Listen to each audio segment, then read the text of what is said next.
tiang yang menggambarkan 4 mazhab di Pulau Penyengat. Oke, 4 mazhab di Penyengat. Lampunya terbuat dari kristal. Kenapa dari tiang pergi ke lampu tanpa ada bridging gitu ya? Ada bridging, semacam juga kalimat pembuka atau kalimat fokus tadi, tetapi dia dikaitkan antara dua tema. Jadi misalnya dan 4 menara di masjid ini ceritanya soal di masjid ini. 4 menaranya itu menggambarkan 4 mazhab di Pulau Penyengat. Kita kembali lagi ke pembuka. Bapak Ibu tahu nggak? Mazhab itu, kita lihat ya, mazhab adalah aliran yang ada di Islam, gitu ya. Tetapi walaupun aliran ini tetap toleransi diutamakan dalam agama Islam. Selain toleransi dalam bentuk mazhab, ada loh bentuk toleransi lain yang terpajang di masjid ini. Coba lihat lampu yang ada di belakang saya. Mana lebih enak daripada saya bilang 4 mazhab yang menggambarkan 4 tiang yang menggambarkan mazhab. Dan lampu ini mana lebih enak daripada yang baru langsung ke lampu atau kita bridging gitu ceritanya. Memakai bridging kan. Jadi orang tuh dengar ceritanya satu kesatuan dan dia paham gitu. Dan ini sekali lagi ini untuk pengetahuan ya. Untuk mempraktikkan itu perlu waktu, perlu cara, perlu jam terbang. Tetapi kalau dari saat pertama ini kita latihan bukan hanya untuk di kepemanduan, kawan-kawan bercerita contohnya ada di kampus tadi, itu bisa dipraktikkan. Kemudian baru penutup. Nah, kalau di interpretasi saya sengaja tidak masukin fokus pada teknik interpretasi, tapi teknik bercerita. Kalau di teknik interpretasi itu namanya adalah kalimat penghubung tematik. Dari tema kita hubungkan lagi dari atas, temanya dihubungkan lagi, akan lebih sulit. Itu mungkin levelnya udah agak lebih tinggi. Jadi saya masukin aja penutup. Demikianlah Bapak Ibu, dari Masjid Penyengat ini kita dapat melihat bahwa selain sebagai pusat kebudayaan dan pusat keagamaan di Pulau Penyengat, juga masjid ini melambangkan toleransi. Ya, tentang lampu tadi kan toleransi, ya, misalnya kita tentang toleransi. Atau di masjid ini kita dapat lihat di pulau yang kecil ini terdapat sebuah pusat peradaban keilmuan di tahun abad 19 abad 20. Jadi kita rangkum, dikembalikan di penutup. Jadi orang, oh iya ya, itu teknik bercerita dengan metode interpretasi. Jadi kira-kira dapat nggak sementara ini gambarannya? Gambaran bagaimana sih menyusun cerita, dan ini sekali lagi bukan hanya di dunia pemanduan ya, tapi juga di yang lain. Nah, selanjutnya kita akan coba latihan. Kalau kalian ada bawa ini ya, bawa buku ya semuanya. Yang tadi juga udah dikasih buku. Kalau kita lihat buku ini sebenarnya ada nih di belakangnya. Ini kalau di teori kepemanduan namanya itu disebut dengan pointers of commentary. Jadi pointing apa yang akan kita ceritakan. Kalau di dalam interpretasi, oke, kita buka halaman paling belakang, ini disebut outline. Sebelum sampai ke sini, kita perlu dulu membuat namanya peta pikiran. Jadi sebelum cerita itu terbentuk, kita perlu namanya peta pikiran dulu. Peta pikiran baru ke tema. Contoh, gedung gonggong. Coba lihat di sini ada bagian gedung gonggong.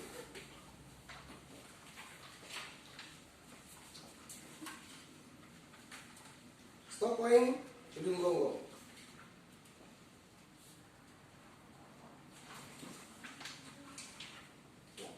Ini ya, kawasan tepi laut Tanjung Pinang. Ini informasi kawasan tepi laut, informasi sejarah Perang Riau dan Benteng Pertahanan Pulau Penyengat. Kemudian kita pada stop point gedung gonggong. Ini pembukaan, informasi awal saat kita di bis. Apa yang harus, apa yang tidak dilakukan. Apa yang kita ceritakan kalau di gedung gonggong. Coba lihat di halaman 82 nih.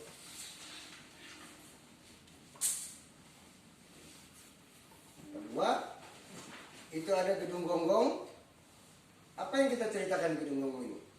Informasi kuliner masakan khas Tanjung Pinang, informasi sejarah dan fungsi gedung gonggong, informasi fasilitas di gedung gonggong, dan kalau kita berada di masuk kepada apa ya kemarin transport dan ke pemanduannya ada free time berfoto, berapa lama dikasih waktu itu terkait dengan apa yang ada.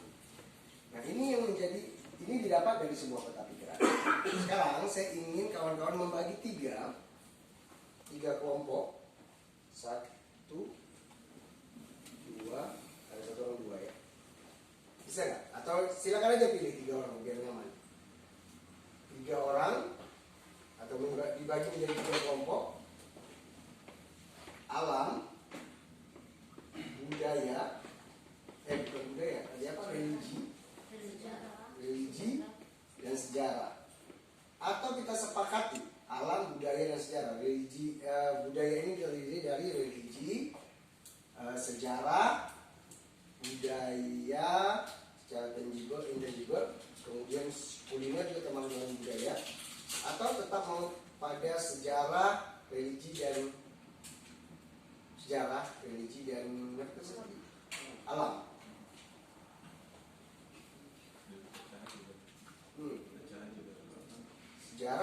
Kalau religi itu bisa juga, kalau ini kan bisa juga masjid ya, bisa juga gereja ayam, atau patung 1000 kita anggap itu religi. Kemudian kalau sejarah ada penyengat. Nah, karena gini, kalau sejarah terkadang kita menceritakan sebuah objek religi kaitannya juga eratnya dengan sejarah juga, gitu kan? Makanya kita masukkan sejarah dan religi, alam, dan satu lagi apa ya? Kuliner lah ya. Ya kuliner yang enaknya ya. Udah siang juga nih. Baik, jadi ada grup kuliner, 3 orang, siapa 3 orang? Interpretasi kuliner, 3 orang bisa yang suka makan, nah biasa paham tuh pelanggan. Siapa nak kuliner? Ada kuliner. Siapa lagi satu? Dua. Siapa sejarah religi? Sejarah religi. Kemudian kuliner, ini tinggal berdua alam. Oke, pindah aja ke depan begitu. Baik, kawan-kawan pernah melihat peta pikiran nggak? Main-main? Pernah lah pasti ya. Anak-anak milenial sekarang pasti suka dengan main-main, membuat peta pikiran. Tema pertama, pindah aja ke depan. Sebelum kita ke topiknya, kita buat yang ringan dulu. Saya mau membuat peta pikiran.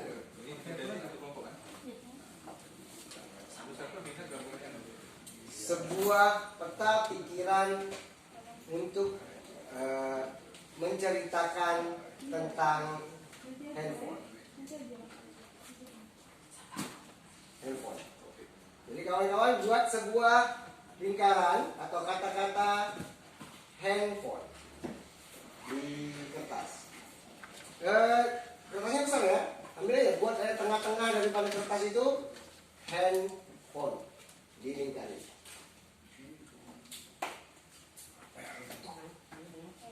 Nah, boleh saya pinjam? Bagusnya banyak landscape. Boleh bisa coret ya?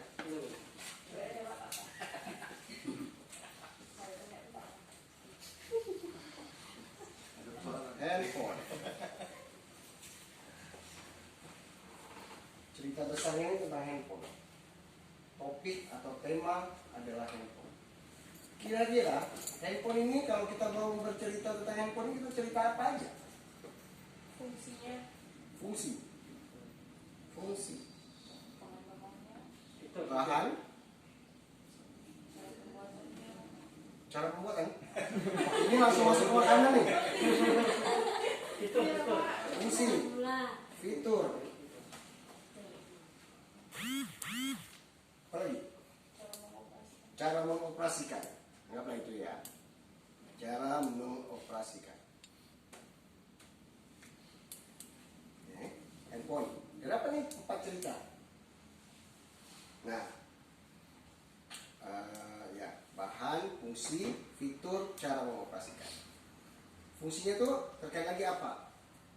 Misalnya, apa aja yang di dalam fungsi itu? Tombol on off misalnya kan, on off. Kemudian kamera, itu fitur ya. Fungsinya sistem komunikasi GSM atau CDMA gitu ya. Ya kan? GSM. Nah, kan fungsinya kemudian smartphone atau telepon yang biasa gitu ya fungsi. Yang di bawah juga nih. Buat masing-masing ini fungsinya 3 misalnya. Atau 2 aja lah, itu supaya nggak berat ya. Fungsi. Kemudian bahannya. Bahannya apa yang akan kita ceritakan dari sebuah bahan handphone? Depannya kaca misalnya ya. Atau apa? Barangkali Gorilla Glass apa sih ini? Ya gelas kaca ya. Formingnya begitu. Kemudian bodi, bahan bodinya apa? Fiturnya kamera, sensor, gitu ya contoh. Kemudian cara mengoperasikannya, ada yang tanpa sentuhan sekarang pakai gini-gini aja tuh. Reno apa yang telepon kan bisa pakai gini aja, kan fingerprint. Gitu. Nah, untuk menceritakan tentang handphone, kita ambil aja nih dari mapping ini. Oh udah dapat ya, ini tidak jadi satu cerita. Misalnya, oke, aku mau menceritakan handphone, aku mulai dari menceritakannya dari sebuah fungsi. Itu nomor 1. Kemudian dari cerita fungsi, aku akan cerita bahan. Nomor 2. Setelah itu nomor fitur, nomor 3, dan cara mengoperasikannya. Nomor 4. Masing-masing ini kita cari nih, apa sih fungsi handphone? Dari referensi-referensinya. Dapat. Jadi fungsi kita cerita dulu fungsi. Bapak Ibu, handphone ini berfungsi sebagai apa ini? Ya, fungsinya sebagai alat komunikasi bukan hanya searah, tapi bisa juga 2 arah. Ya. Dari situ dan ini handphone saya ini terbuat dari bahan layarnya terbuat dari kaca dan bodinya terbuat dari aluminium atau timah. Handphone ini berfungsi juga mempunyai fitur center, juga mempunyai fitur untuk pengukur suhu panas tubuh. Dan cara mengoperasikannya, handphone ini harus dicas dulu, kemudian baru dapat kita pakai. Kira-kira seperti itulah menyusun sebuah alur cerita. Dan yang tadi itu kita ngomong itu bukan hanya kita ngomongin, tapi ditulis. Handphone atau storytelling misalnya ya. Storyline handphone. Pertama fungsi atau kalimat pembuka. Kalimat pembuka dulu. Kalau nanti pas penyusunnya itu ada kalimat pembuka. Tapi kita belum sampai ke sini. Kita hanya membuat mapping dulu. Nah, berdasarkan ini, kira-kira ada yang mau ditanyakan nggak? Karena setelah ini kita akan langsung masuk kepada materi atau yang tadi sudah kita. Kira-kira sampai di sini ada yang kesulitan nggak? Paham sama sekali? Paham ya? Nggak mungkin pula paham. Dapat nggak gambarannya kira-kira? Menyusun sebuah mapping, menyusun sebuah peta pikiran. Nyambung nggak? Ngeklik nggak? Nyambung ya? Nyambung. Nah, sekarang saya minta kawan-kawan nggak usah berhubungan dengan wisata dulu, nggak usah kita sambungkan dengan wisata karena kayaknya berat. Alam apa contohnya? Pohon. Buat aja peta pikiran tentang pohon. Kuliner tadi ya. Kuliner tentang misalnya nasi dagang atau apalah yang suka makan atau kacang tojen misalnya gitu kan. Atau apapun yang berkaitan kuliner silakan. Sejarah religi ya. Sejarah religi. Budaya lah. Sejarah budaya misalnya ini agak berat karena memang langsung masuk ke poin materi apa ya yang mudahnya.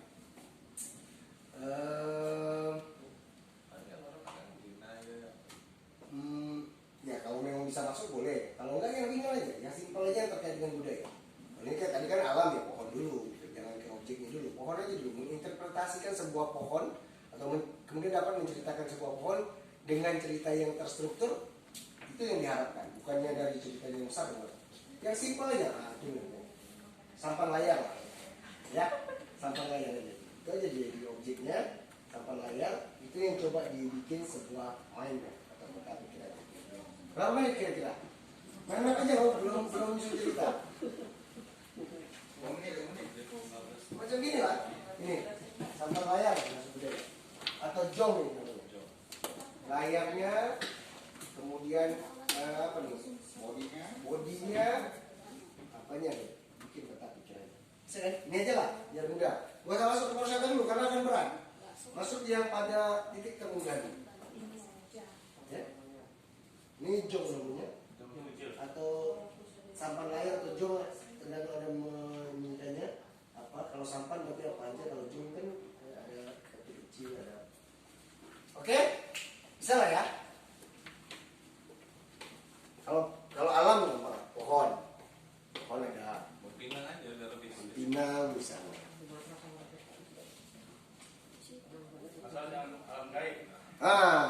Jangan alam gaib atau yang ada ahli metafisik pula sih ya. Kalau kuliner ya tentang makanan lah. Nah misalnya lempar, bisa nih. Coba dulu. Lempar terbuat dari bahannya berarti kan, kulitnya, bungkusnya terbuat dari, isinya terbuat dari. Intinya dia nak makan aja.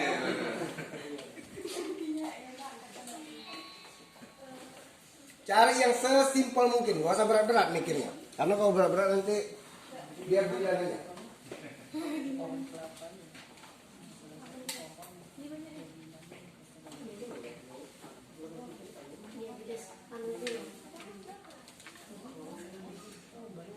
Ingat ya, yang dibuat itu peta pikirannya dulu, bukan ceritanya.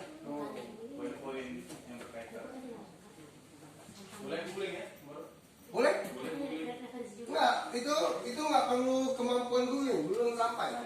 Cuma kita lihat aja sebuah objek ini. Oh, layar, bodi, ininya berapa, gitu ya? Apa lagi?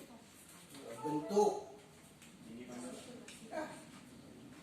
Bisa kayak gitu kan?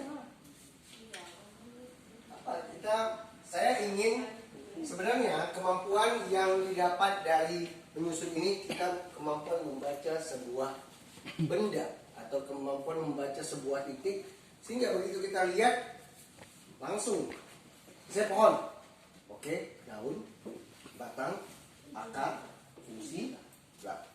Jadi begitu kita lihat sebuah titik langsung kita dapat, langsung terpeta di pikiran kita apa yang akan kita ceritakan dari sebuah benda itu. Nggak perlu yang jelimet dulu, yang sehari-hari. Macam tadi lempar, dapat kan 4 cerita.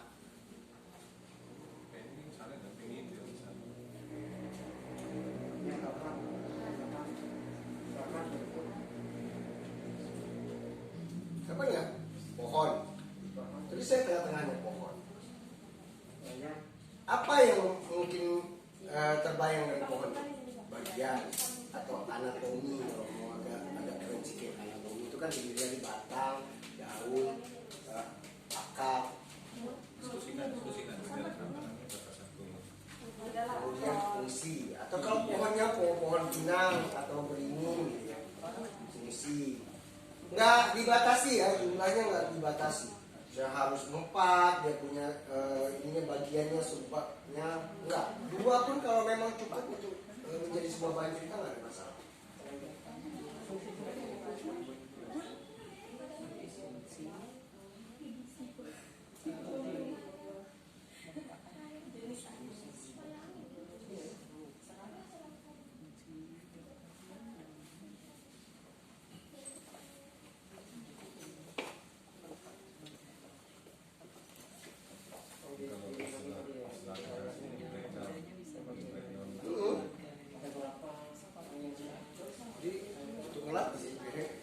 Kalau kita kan udah terlatih, kita kita lihat gelas dia cerita gelas ngomong.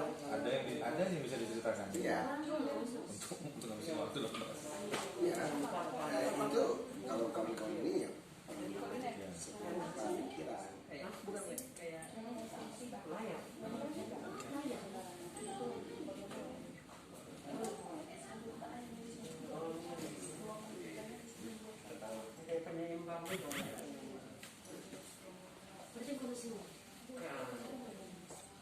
Dah? Sudah? Ambil yang paling simpel, gak usah jelimet. Tiba-tiba Kita harus pohon gonggong sampai jadi susah ya.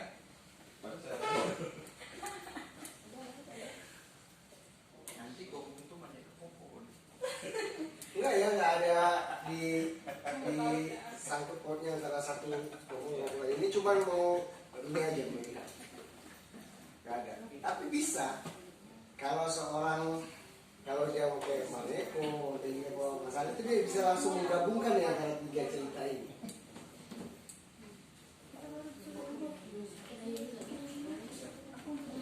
Pokoknya nggak usah yang ribet-ribet lah, santai aja. Karena kalau yang terlalu ribet itu sudah pening.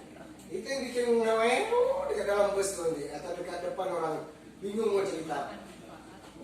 Mengalir aja. Gimana? Pohon.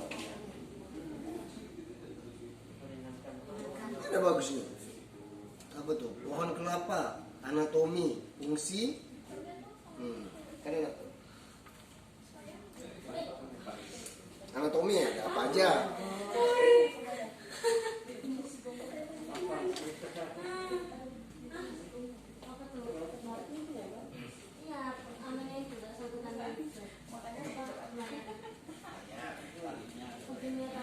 Dah, yang makan dah.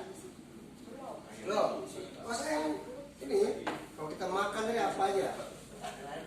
Nggak ada batas, nggak ada apa. Saya cuma mau melihat yang dasar.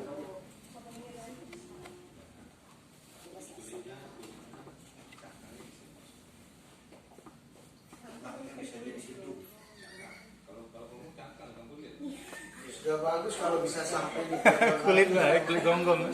yang apa subtemanya tadi misalnya contoh ini anak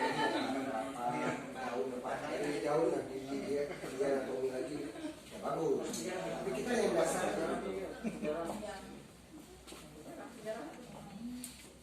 Ini kuliner ya. Tadi Oh,